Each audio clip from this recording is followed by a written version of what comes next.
Shalom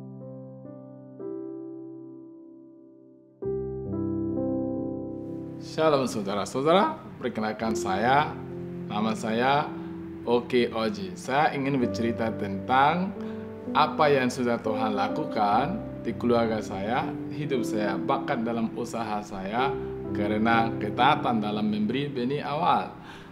COVID-19 sangat-sangat membuat usaha dan perekonomian kami goyah, tapi namun kami tetap taat dalam memberi benih awal kami. Pada saat akhir tahun yang lalu, sudah dekat saat memberi benih awal, saya panggil istri. Kami berdoa, cerita bahwa kami akan bawa dalam doa. Kami mulai berdoa tentang benih awal, berapa yang harus kami beri. Kami mulai berdoa. Jadi saat kami sedang berjalan berdoa ini, Tuhan taruh buah angkat yang begitu cukup besar dalam hati saya. Wah, saya bingung, kok besar kali angkatnya. Saya terus tetap berdoa. Tanggal 31 tahun lalu, Desember, saya panggil istri. Bu, sini, sudah kamu dapat berapa banyak angka harus kami beri buat benih awal? Istri bilang, takut sebut angkatnya, bahwa ini cukup besar. Melihat situasi keekonomian dalam keluarga, dia sangat gugup dan takut sebut. Aku paksa, it's okay, sebut saja. Dan istri sebut angkat yang sama yang Tuhan sudah taruh di hati saya.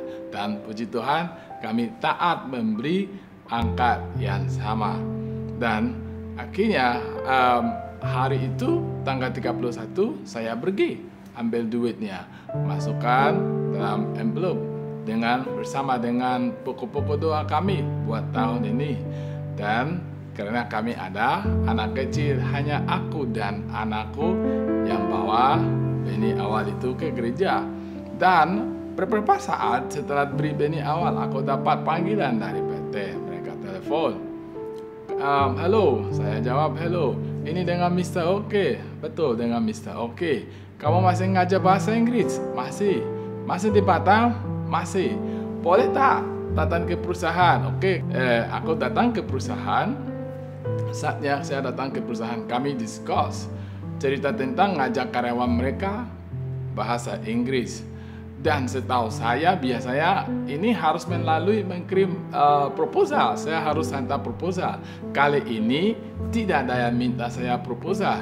Kami cuma discuss biasa-biasa. Dalam hati saya, ya udahlah, mungkin ini cuma untuk ngajak ngobrol lah. Saya pulang. Puji Tuhan, tanggal 3 Januari mereka telepon saya bahwa sudah transfer uang yang cukup besar, lebih dari apa yang kami nabur buat benih awal tanggal 31 Desember kemarin. Dan saya heran, kok bisa begini? Dan saya coba tanya perusahaan ini, bagaimana kalian dapat kontak saya? Dan mereka sempat cerita, ini kontak mereka dapat dari salah satu mantan murid saya. Saya coba tanya namanya. Wah, begitu mereka sebut namanya, ternyata murid yang sudah saya ngajar di tahun 2014. Dan setelah itu tak ada kontak lagi, tak ada communication lagi. Saya heran, kok dia yang harus ditanya? Bahkan dia sudah tidak kerja di perusahaan tersebut lagi, tidak kerja di situ lagi. Wah, saya ingat khotbah Papa Rohani kami mengenai tentang divine connection, bahwa Tuhan akan temukan kita dengan orang yang tidak kita pikirkan, orang yang tidak masuk akal. Tuhan akan pakai menolong kami, sama seperti yang dicontohkan tentang 4 orang kusta. Begitu mereka menolong bangsa Samaria saat mereka dalam masalah besar dan kelaparan. Bagaimana Tuhan pakai 4 orang kusta ini membantu bangsa Samaria. Saya ingat cerita tentang divine connection yang dikhotbahkan Papa Rohani kami. Saya sangat berterima kasih dan mengucap syukur buat ketaatan aku dan keluarga dalam memberi benih awal. Saya percaya saudara-saudara juga akan mengalami berkat yang sama. di tahun Open Doors ini. Terima kasih, Tuhan Yesus memberkati.